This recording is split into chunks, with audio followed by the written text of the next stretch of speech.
রাধে শিশুকালে হইতে যৌবন অবধি, শিশুকাল হইতে যৌবন অবধি, শিশুকালে হইতে যৌবন অবধি। আজকে থেকে কলঙ্ক নয়, শিশুকাল হইতে যৌবন অবধি, মানে কত সুন্দর ব্যাখ্যা দিচ্ছে দেখো। ছোটবেলা থেকে তোর কলঙ্ক, তুই কলঙ্কে হয়েছিস ভরে ভর, কলঙ্কে হয়েছিস ভরে ভর, কলঙ্কে হয়েছিস ভরে ভর, কলঙ্কে হয়েছিস ভরে ভর, তোর কলঙ্কে জন্ম তোর। ও রাধে তুই জন্ম থেকে তুই কলঙ্কিনী, জন্ম থেকে কৃষ্ণ কলঙ্কিনী, বলি শোনো রাধা বিনোদিনী, জন্ম থেকে কলঙ্কিনী, গো শোনো রাধা বিনোদিনী, জন্ম থেকে কলঙ্কিনী, কলঙ্কে জন্ম তোর। হ্যাঁ রে, কলঙ্কে জন্ম তোর শুনলাম, শিশুকাল থেকে কেউ কলঙ্ক হয়? মায়েরা, রাধারানী ছোট থেকেই কলঙ্কিনী, কি করে হলে একটু বলি, বলবো না? বললে তো ব্যাপারটা পরিষ্কার হবে না। রাধারানী ছোট থেকেই কলঙ্কিনী হলো কি করে? রাধারানীর যখন জন্ম হয়, মায়ের গর্ভে জন্ম হয়নি, রাধারানীর জন্ম মায়ের গর্ভে হয়নি। রাধারানীর বাবা হচ্ছে বৃষভানু, আর মায়ের নাম হলো কীর্তিদা। কি করে জন্ম হলো না, রাধারানীর মা কীর্তিদা আর বাবা বৃষভানু সরোবরে গেছে স্নান করতে। সরোবর মানে একটা পুকুর। যখন স্নান করতে গেছে না বাবা, হঠাৎ কীর্তিদা দেখছে একেবারে নদীর মাঝখানে একটা বড় পদ্ম ফুল। স্বামীকে বলছে, স্বামী যাও না গো, ওই পদ্ম ফুলটা আমায় যেমন করে হোক তুমি ধরে এনে দাও। আর যেই না বৃষভানু পদ্ম ফুলটা ধরে এনেছে, বড় পদ্ম ফুল, আর এই পদ্ম ফুলের উপর দেখছে ছোট্ট একটি সদ্যজাত কন্যা, মানে রাধারানী।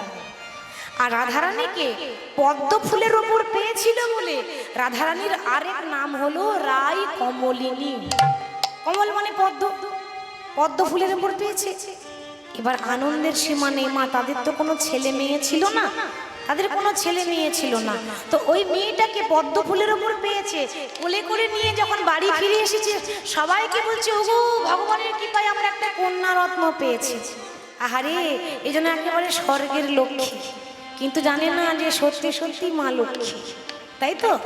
যেই নারায়ণের ঘরণী লক্ষ্মী সেই তো রাধারানী, একেবারে সাক্ষাৎ লক্ষ্মী এসেছে আমার ঘরে। মেয়ে হয়েছে বলে কত আনন্দ, সবাই ভাবছি ওগো শুনেছি নাকি ওই কীর্তিতে একটা মেয়ে পেয়েছে ওই স্নান করতে গিয়ে ফুলের ওপর, তো চলো না একটু দেখে আসি। আর রাধারানী বাবা সে মায়ের কোলে এলো বটে, কিন্তু চোখে দেখতে পায় না, চোখ দুটো বন্ধ রয়েছে। আপনাদের কি মনে হয় রাধারানী অন্ধ? না, আসলে তা নয়, রাধারানী জেনে শুনে চোখ দুটো বন্ধ করে রেখেছে। কেন? ওই কৃষ্ণ ছাড়া আর কারোর বদন আমি দর্শন করিব না, বদনে দর্শন করিব না। কৃষ্ণ ছাড়া জন্ম যদি নিতে হয় তো কৃষ্ণের মুখ আগে দেখবো, আর কারো মুখ আগে দেখবো না। তাই চোখ দুটো বন্ধ করেছে। লোকে ভাবছে তাহলে মেয়েটা বোধহয় চোখে দেখতে পায় না, রাধারানী নিয়ে ভাবছে। এই চল চল দেখে আসি। যেই না দেখতে গেছে সবাই গল্পতে ব্যস্ত, ওদিকে মা যশোদা এসেছে কৃষ্ণকে কোলে করে নিয়ে। কৃষ্ণ তখন হামাগুড়ি দিচ্ছে, খুব ছোট। কৃষ্ণ দেখছে সবাই গল্পতে ব্যস্ত, এই সময় আমি নেমে পড়ি। মায়ের কোল থেকে বেশ কায়দা করে নেমে এই হামাগুড়ি দিতে দিতে রাধারানীর কাছে গিয়ে ওই স্পর্শ করে বলছে, রাই, যার জন্য চোখটা বন্ধ করেছো সে তো চলে এসেছে, এবার একবার নয়ন মিলে চেয়ে দেখো, নয়ন মিলে চেয়ে দেখো। আর বলা মাত্র সঙ্গে সঙ্গে রাধারানীর চোখটা খুলে কাকে আগে দেখলো? যাকে ভালোবাসে কৃষ্ণকে আগে দেখলো। তা ললিতা বিশাখা বলছে, হ্যাঁ রে, সেদিন তো আমরা ছিলাম না যে শিখিয়ে দেব, আর সেদিন এই বৃন্দাবনের লোকেও ছিল না যে কলঙ্কিনী বলবে। তা সেদিন দোষটা শুরুটা কে করেছিল? তুই তো করেছিলি নাকি? যাকে ভালোবাসি তার মুখ আগে দেখলি, তুই কলঙ্কিনী হবে না তো কে কলঙ্কিনী হবে? বলি সেদিনকে বা শেখালো, সেদিনকে বা শিখালো, বলি সেদিনকে বা শেখালো, সেদিনকে বা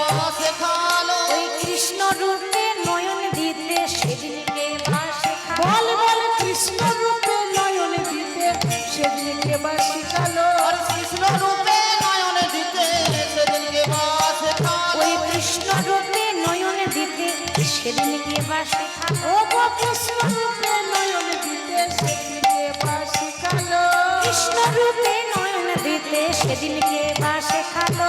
কৃষ্ণ রূপে নয়ন দিতে সেদিনকে বা শেখালো। সেদিনে আমরা তো কেউ ছিলাম না গো, সেদিনে কে বা শেখালো।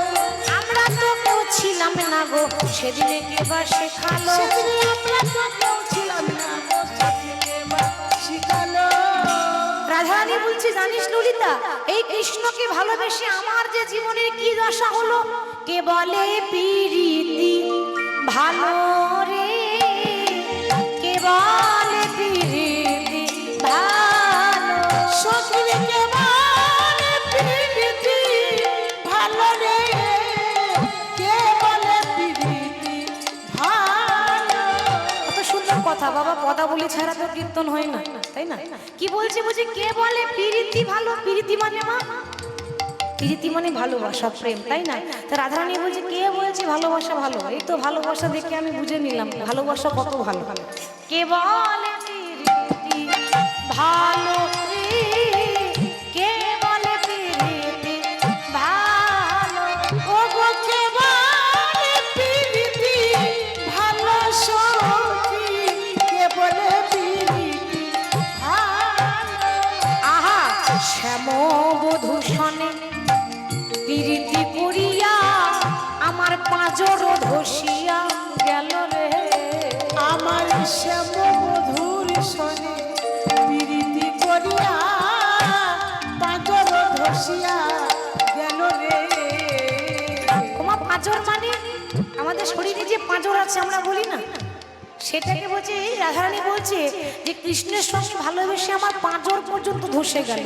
শ্যাম বধূ সনে প্রীতি করিয়া আমার পাঁজর ধসিয়া গেল রে। আমার শ্যামবধূর সনে প্রীতি করিয়া পাঁজর ধসিয়া গেল রে। কৃষ্ণ বলছে, ও রাধে, বেশ বেশ, তুমি যখন এত তোমার দুঃখ, আমি তোমাকে কথা দিয়ে যাচ্ছি, আজকে যেমন করে হোক তোমার দুঃখটা দূর করে দেবে। কি করে করবে মাধব, তুমি চিন্তা করো না। আরে যে পক্ষে কৃষ্ণ রয় তার কি কোনোদিন বিপদ হয়? ঠিক তো? যে পক্ষে কৃষ্ণ রয় তার পক্ষে কোনোদিন বিপদ হয় না। বিপদে গোবিন্দ গোবিন্দ প্রাণ, আর গোবিন্দই রাখিলে দাসীর মান। তুমি অপেক্ষা করো, তুমি অপেক্ষা করো, দেখে নিও আজ যেমন করে হোক ওই যারা তোমাকে গালাগালি করে, যারা তোমাকে দেখে নিন্দা করে, কটু কথা বলে, তারা যদি তোমার পায়ে না ধরে তাহলে তুমি মিলিয়ে নিও কথাটা। সত্যি বলছো মাধব? হ্যাঁ সত্যি বলছি। তুমি শুধু ধৈর্য ধরো। ও মা, ধৈর্যের মতো বড় জিনিস আর কিছু নেই। কোনো কিছু যদি হয়, বেশি কথা না বলে চুপ করে ধৈর্য ধরবেন, দেখবেন ফল আপনি পাবেন। ধৈর্যের ফল মিষ্টি হয়। কেউ যদি আপনাকে কটু কথা বলে বলুক, আপনি যদি বলে দেন তাহলে কি করে সে ফলটা পাবে? সমান সমান হয়ে যাবে না? চুপ করে থাকবেন, বলতে দেন, তুমি বলো, ফল তুমি একদিন পাবে। রাধে, তুমি ধৈর্য ধরো, আমি আছি তো তোমার কাছে, আমি যে হাত কিছু একটা করে ব্যবস্থা করছি।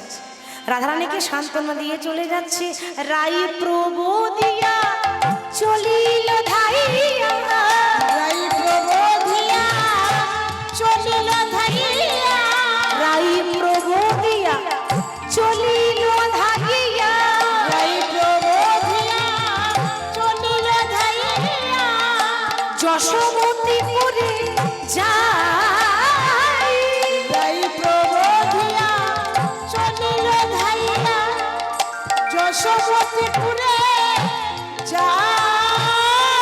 চঞ্চল হইয়া মায়ের অঞ্চল ধরিয়া, চঞ্চল হইয়া, দেখো দেখো, অঞ্চলে ধরিয়া, কানাই চঞ্চল হইয়া মায়ের অঞ্চল ধরিয়া, আর চঞ্চল হইয়া অঞ্চলে ধরিয়া, ছল ছল করি যায়।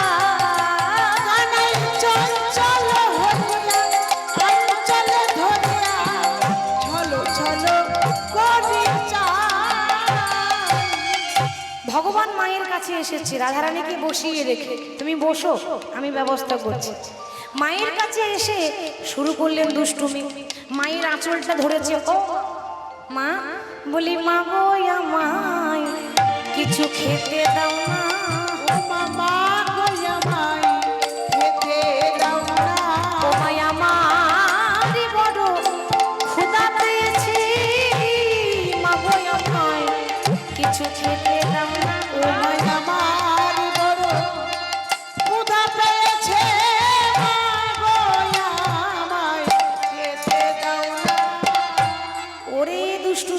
কিছুক্ষণ আগে তুই খেয়ে গেলি না, মাখন খেয়ে গেলি না, আবার বলছিস খাবো? তো কত খাবি? আমার ঘরে নবলক্ষ ধেনুর পা, গোয়ালার ঘরে কি আর ছানা মাখনের অভাব পড়ে? হ্যাঁ, খেতে পারলে হলো নাকি? তো তুই কত খাবি? তোকে পেট ভরে খাওয়াবো, কিন্তু আস্তে আস্তে। আমার একটা শর্ত আছে, মায়েরা লক্ষ্য করুন। কি শর্ত? আমি এই বৃন্দাবনবাসীর মুখে শুনেছি তুই নাকি খুব ভালো নৃত্য করতে পারিস। হ্যাঁ রে বাবা, একটু নাচ করে দেখাবি? দেখবেন ছোট ছেলেদেরকে নাচ করাতে খুব ভালো লাগে, তাই না? আমরা বলি না, বাবু একটু নাচ করে দেখাতো, আর নৃত্য করলে কত সুন্দর লাগে। তো মায়ের কাছে ছেলে তো বড় হলেও ছোট হয়ে থাকে। তো আমি শুনেছি তুই নাকি ভালো নাচতে পারিস। সবাই আমাকে বলে তোমার গোপাল ওই পাড়ায় পাড়ায় নেচে নেচে বেড়ায়। গোপাল মনে মনে ভাবছে সর্বনাশ, আমি পাড়ায় পাড়ায় নেচে নেচে বেড়াই, মা কি করে খবর পেল? হরি হরি হরি, নিশ্চয়ই কেউ বলেছে। ও মা, তো তুমি নাচতে বলছো, তো বাজনা কে বাজাবে? কেন, বাজনার কি দরকার আছে? এই তো হাতে তালি আছে, এই তালি দেবো। আরে করো তালিতে, তুই নৃত্য করবি। একবারে নাচো রে নাচো রে আমার ওরে নীল মনি রে, হরি হরি হরি, আমার ওরে নীল মনি রে, নাচো রে নাচো রে আমার ওরে নীলমণি রে, নাচো রে নাচো রে আমার ওরে নীলমণি রে, একবার নাচো রে নাচো রে আমার ওরে নীল মনি, একবার নাচো রে নাচো রে আমার ওরে নীলমণি রে, আমার নাচো রে নাচো রে, ওরে যত আরো খেতে দেব, যত পারো খেতে দেব, যত আরো খেতে দেব, যত পারো খেতে দেবো, ক্ষীরের স্বর্ণমণি রে, নাচো রে নাচো রে আমার ওরে নীলমণি রে, নাচো রে নাচো রে আমার ওরে নীলমণি রে, নাচো রে নাচো রে আমার ওরে নীলমণি রে, নাচো রে নাচো রে। এবার আদর করছে কি করে মায়েরা? আমরা আমাদের ছেলেকে কি করে আদর করি? সোনা আমার, চাঁদ আমার, মানিক আমার, কতকের আমি জানি। আমি মুখে বলছি, আর আপনাদের ভালো অনুভব হয়েছে, আপনারা মা হয়েছেন, ভালো মর্মটা বুঝবে। তো মা এইভাবে আদর করে না, সোনা আমার, চাঁদ আমার, আরো কত কি অত শত আমার জানা নেই বাবা, হরি হরি বল। তা সেইভাবে আদর করছে কি করে? আমার বাপে ধনে বাপের ঠাকুর, শ্বশুরের নাতি রে, বাপ ধনে বাপের ঠাকুর শ্বশুরের নাতি, আমার বাপে ধনে বাপের ঠাকুর, শ্বশুরের নাতি রে, বাপ ধনে বাপের ঠাকুর শ্বশুরের নাতি রে, বাপ ধনে বাপের ঠাকুর শ্বশুরের নাতি রে, লাতে ঘটাইয়ে দেব, লাতে গড়াইয়ে দেব, লাতে ঘটাইয়ে দেব, ছেলাকে গড়ায় দেবো, মধুমন্ত হাতি রে, নাচো রে নাচো রে ওরে নীলমণি রে, নাচো রে নাচো রে আমার ওরে নীলমণি রে, নাচো রে নাচো রে আমার ওরে নীলমণি রে, নাচো রে নাচো রে। অমনি যশোদা রোহিণী দুজন দেয় করো তালি রে, যশোদা রোহিণী দুজন দেয় করো তালি রে, যশোদা রোহিণী দুজনে দেয় করো তালি রে, যশোদা রোহিণী দুজন দেয় করো তালি রে, তাহার মাঝে নাচে আমার, তাহার মাঝে নাচে আমার, তাহার মাঝে নাচে আমার ওর মাঝে নাচে আমার, শ্যাম বনমালী রে, নাচো রে নাচো রে আমার ওরে নীলমণি রে, নাচো রে নাচো রে আমার ওরে নীলমণি রে, নাচো রে নাচো রে আমার ওরে নীলমণি রে, নাচো রে নাচো রে। গোপাল দেখছে না নাচলে তো মা খেতে দেবে না, যখন বলছে একটু নৃত্য করে দেখাই, আর মায়ের কথা যখন মানে নৃত্য করছে মায়ের কথা মতো, হঠাৎ কিন্তু মনে মনে চিন্তা করছে, মা তুমি নাচাচ্ছ বটে, কিন্তু নাচলে তো হবে না, তাহলে ঠিক থাকতে হবে। কিছুক্ষণ আগে একজনকে কথা দিয়ে এসেছি। কাকে মা? রাধারানীকে। কি কথা দিয়ে এসছে? যেমন করে হোক তোমার অসতী নামটা ঘুচিয়ে দেব, মানে লোকে যে অপবিত্র বলছে সেই নামটা ঘুচিয়ে দেব, তুমি ধৈর্য ধরো।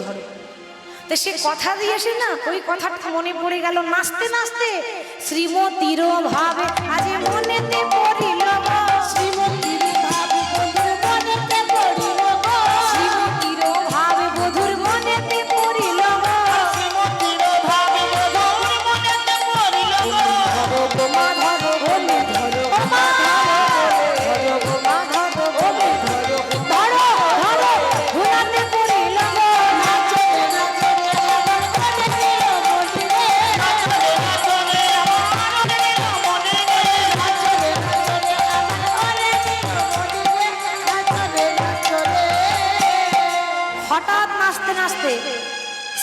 শ্রীমতীর ভাবে আজ মনেতে পড়ি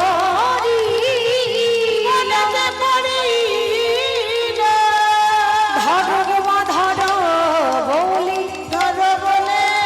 গোপাল ধুলাতে পড়ি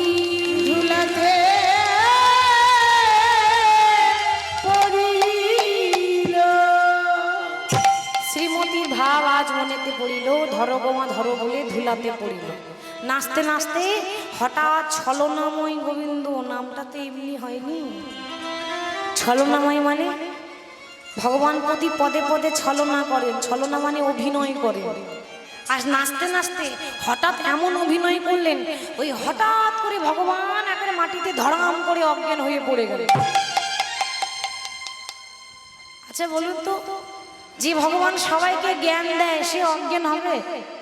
আমাদের চৈতন্য দেয়, জ্ঞান দেয়, জীবন দান করে, সে অজ্ঞান হবে?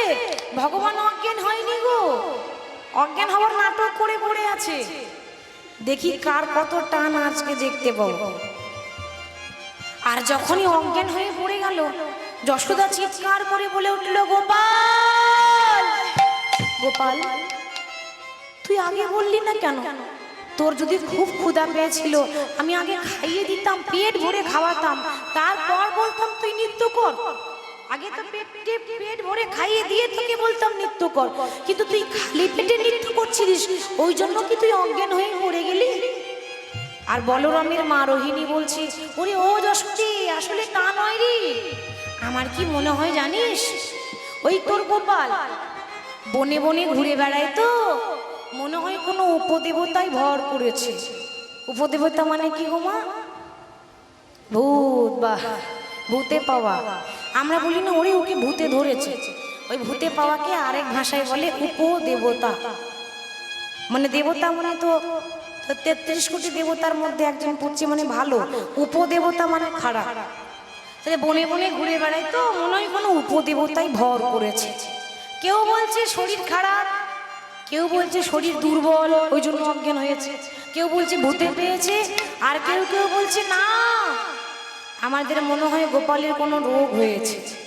যে যার খুশি মানুষ, মানুষের শরীর খারাপ হলে যে যেমন খুশি বলে দিয়ে যায় না, কেউ বলে এই হয়েছে, কেউ বলে ওই হয়েছে, আন্দাজ করে বলছি। আর মা যশোদা ডাকছে, বারবার করে ডাকছে, গোপালের গোপাল, ওরে সারা দে গোপাল, সারা দে গোপাল রে, ও গোপাল সারা দে গোপাল, সারা দে গোপাল রে, ওরে গোপাল সারা দে গোপাল, সারা দে গোপাল, গোপাল সারা দে গোপাল, সারা দে গোপাল রে, ও গোপাল সারা দে গোপাল, সারা দে। যে বাঁশি বাজিয়েছিলিস বৃন্দাবনেতে, বাঁশি বাজিয়েছিলিস বৃন্দাবনেতে, সেই বাঁশি বাজারে একবার সবারই প্রাণে, ওরে সেই বাঁশি বাজারে একবার সবারই প্রাণে, গোপাল রে, ওরে গোপাল সারা দে গোপাল, সারা দে গোপাল রে, গোপাল সারা দে গোপাল, সারা দে গোপাল রে, ওরে গোপাল সারা দে গোপাল, সারা দে গোপাল রে, গোপাল সারা দে গোপাল, সারা দে। এই আজকে যে যশোদা কাঁদছে না বাবা, গোপাল সারা দে, গোপাল সারা দে। ভাবুন, যে ভগবানের চরণ পাওয়া দুর্লভ, আমরা পাই না। সারা জীবন ভগবানের নাম যদি করি, সারা জীবন যদি কীর্তন করি, তবুও তার দেখা পাবো না, তবুও তার দেখা পাওয়া যায় না। সেই ভগবানকে নিজের ছেলে হিসাবে পেল কেন? বাবা, এই যে যশোদা মা রয়েছে না, এ আগের জন্মে ছিল ধরা দেবী, নাম ছিল ধরা দেবী। তো এই ধরা আর তার স্বামী দ্রোণ বসু বড়ই অভাব। লক্ষ্য করুন ঘটনাটা। স্বয়ং নারায়ণ আর নারদ হয়ে এসেছে অতিথি। অতিথি হয়ে এসে বলছে, মা আমরা বড় ক্ষুধার্ত, আমাদের কিছু সেবা দেবে? দুপুর বেলা এসেছি, মধ্যাহ্নকালে, তার ঘরে কিচ্ছু নেই, শাক অন্য কিচ্ছু নেই, কি করে অতিথি সেবা করবে? বাবা, ধরা দেবী তার স্বামীকে বলছে, মা কি বলছে, স্বামী যাও না গো, এই দুপুর বেলায় হঠাৎ করে অতিথি এসেছে, ঘরে কিচ্ছু নেই দেওয়ার মতো, তুমি একটু ভিক্ষা করে নিয়ে এসো না গো। দুঃখের কথা কি জানেন, স্বামী প্রত্যেক দিন ভিক্ষা পায়, কিন্তু সেদিন কেউ ভিক্ষা দিল না। এটা ভগবানের লীলা। সেদিন কেউ এক মুষ্টি ভিক্ষা দিচ্ছে না, সবাই দূর দূর করে তাড়িয়ে দিয়েছো, যাও। এই দুপুর বেলা একটা ভিক্ষা করার সময় দূর দূর করে যখন তাড়িয়ে দিল, দ্রোণ বলছে, ধরা আমাকে তো কেউ ভিক্ষা দিল না গো। ধরা বলছে, স্বামী তোমায় কেউ ভিক্ষা দেয়নি, কিন্তু আমাকে তো দেবে। ধরা, তুমি আমার স্ত্রী, আজ পর্যন্ত তোমাকে কোনোদিন ভিক্ষা করতে পাঠাইনি, আর একটা নারী জাতি হয়ে ভিক্ষা করবে, তাতে কি হয়েছে? অনেক সৌভাগ্যের ফলে ঘরে বৈষ্ণব আসিয়া গেলে গৃহে হয় বৈষ্ণব সেবা। আমরা লজ্জা করি, কিন্তু অনেক জায়গায়, আমরা অনেক জায়গায় যাচ্ছি। কালকে যেখানে ছিলাম মুর্শিদাবাদ, সেখানেও হরিবাসর হচ্ছে। তো সেখানে কমিটির কোনো বাবা নেই, শুধু মায়েরা হরিবাসর চালাচ্ছে।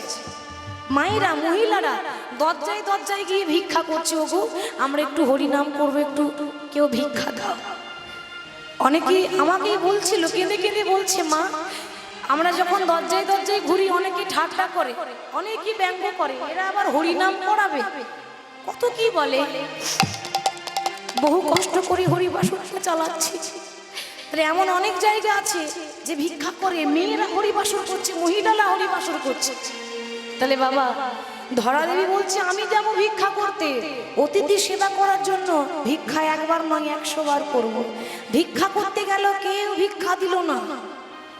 ভগবান তখন শিবকে আদেশ করছে, ভোলানাথ যাও, ওই যে ধরা দেবী ভিক্ষা করে করে বেড়াচ্ছে, তুমি গ্রামের বাইরে একটা মুদিখানার দোকান খুলে বসে থাকো। নারায়ণের কথা মতো ভোলানাথ অর্থাৎ শিব একটা মুদিখানার দোকান খুলে গ্রামের বাইরে বসে আছে।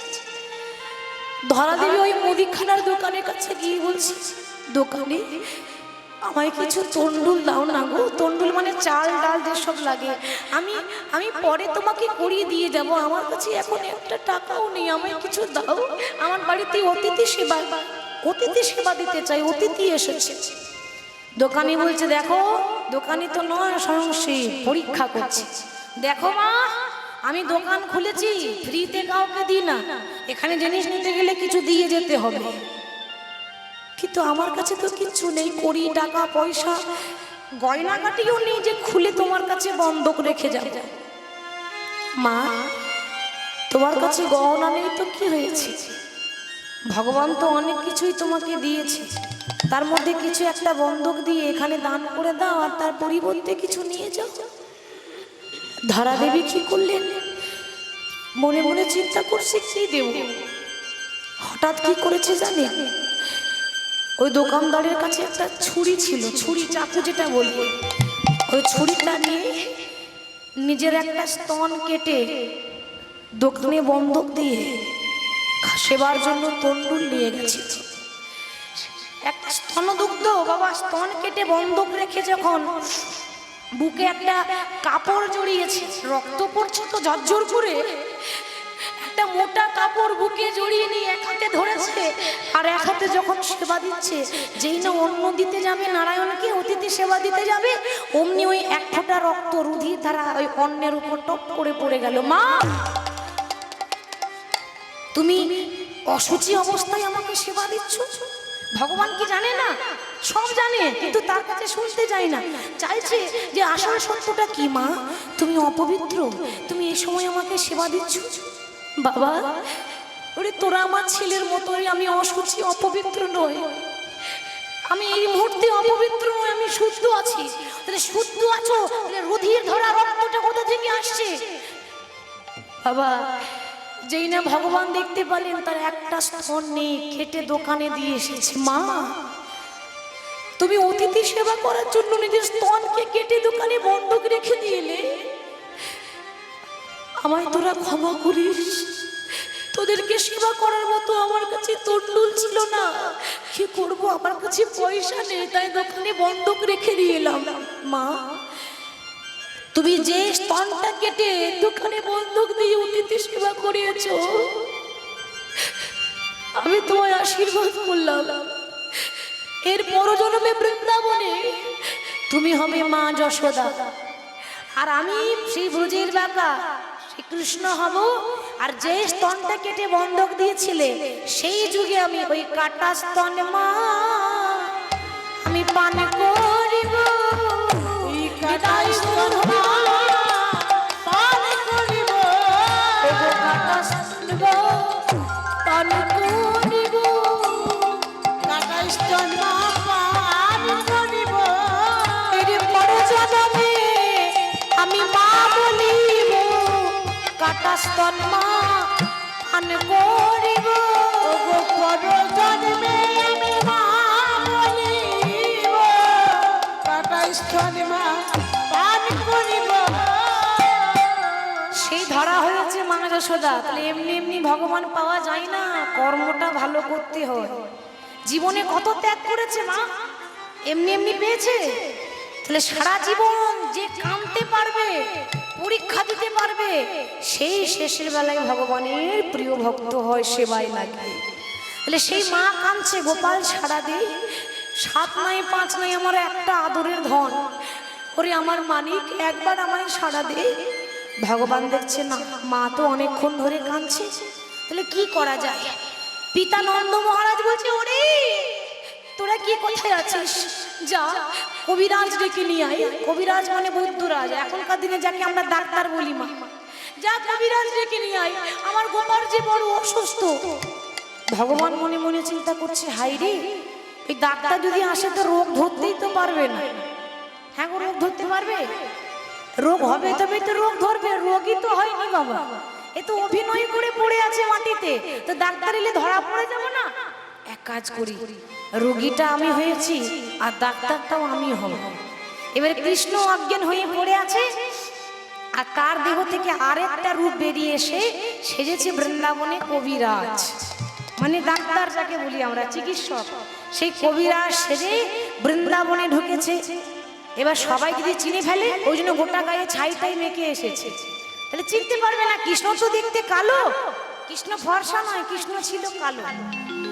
এবার দেখছে কৃষ্ণর সঙ্গে যদি গায়ের রংটা এক হয়ে যায় ধরা পড়ে যাব, তাই কৃষ্ণের আরেক রূপ থেকে কবিরাজ সেজে গোটা গায়ে ছাই মেখে বলছে, ও বৃন্দাবনবাসী, তোমরা কেউ রোগী দেখাবে? রোগী আছে এখানে? থাকলে বলবেন, আমি শুধু কীর্তন করি না, চিকিৎসা করতে পারি, টুকটাক চিকিৎসা করে দেবো। তোমরা রোগী দেখাবে, তোমরা রোগী দেখাবে, ও বৃন্দাবনবাসী, তোমরা রোগী দেখাবে, ও বৃন্দাবনবাসী, তোমরা রোগী দেখাবে, ও বৃন্দাবনবাসী। তোমরা রোগী দেখাবে, ও বৃন্দাবনবাসী।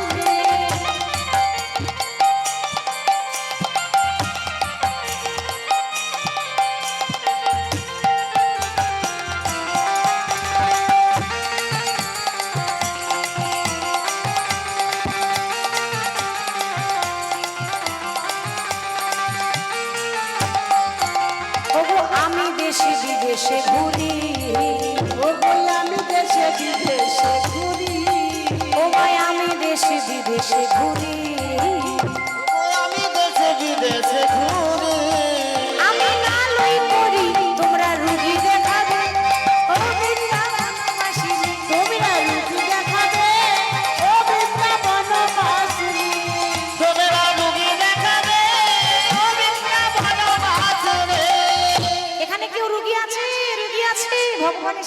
চিকিৎসা করতে। আর ললিতা ওইদিকে ডাক্তার খুঁজে খুঁজে বেড়াচ্ছে। ললিতা যখন দেখছে যে নতুন নতুন ডাক্তার এসেছে, কি ব্যাপার, আরে আমিও তো ডাক্তারই খুঁজছিলাম, ভালো ভালো দেখা হয়ে গেল, কিন্তু এই ডাক্তারের সার্টিফিকেট আছে নাকি তা ঠিক নেই, চিনি না জানি না। একবার জিজ্ঞাসা করি, কি গো তোমাকে বৃন্দাবনে নতুন দেখছি? হ্যাঁ গো হ্যাঁ, আমি তো এখানে নতুনই এসেছি, এর আগে তো কোনোদিন আসিনি। এসেছি এইটাই তো প্রথমবার এলাম। ও তো তুমি কি করো? আমি আমি ওষুধ দিই গো। তুমি ওষুধ দাও? আচ্ছা তুমি সব রোগ ভালো করতে পারো? ললিতা জিজ্ঞাসা করছে। ভগবান মনে মনে ভাবছে এমন কোনো রোগ নেই যে আমি ভালো করতে পারবো না, তাই না? রোগটাও আমি দিই আর ভালো করার দায়িত্বটা আমার, আমি তো আসল, আমি তো জগতের মালিক। আচ্ছা তোমাকে দেখে মনে হলো নতুন এসেছো, তোমার কি নাম গো? ভগবান বলছে নাম? হ্যাঁ হ্যাঁ, নামটা কি তোমার বলবে তো? আচ্ছা কোন নামটা শুনবে? আমার 108টা নাম আছে। বাবা, এ কোথাকার ডাক্তার গো, 108টা নাম আমার একটা ডাক্তারের হয়? আচ্ছা বেশ বেশ, তা তোমার যে কোনো একটা নাম বলো তো। দেখো কেউ বলে হরি, কেউ বলে নারায়ণ। ললিতা তখনও বুঝতে পারছে না, মানে মনটা তো বেশ ভালো নেই, কৃষ্ণ অজ্ঞান হয়ে আছে, অন্য মনস্ক হয়ে আছে, তাই কথাটা ধরতে পারছে না। কেউ বলে হরি, কেউ বলে নারায়ণ, আমার অনেক নাম। কেউ বলে মাধব, কেউ বলে কেশব, কেউ বলে গোবিন্দ, কেউ বলে গোপাল। কই কাহে গোবিন্দ, আরে কই গোপাল, कोई कहे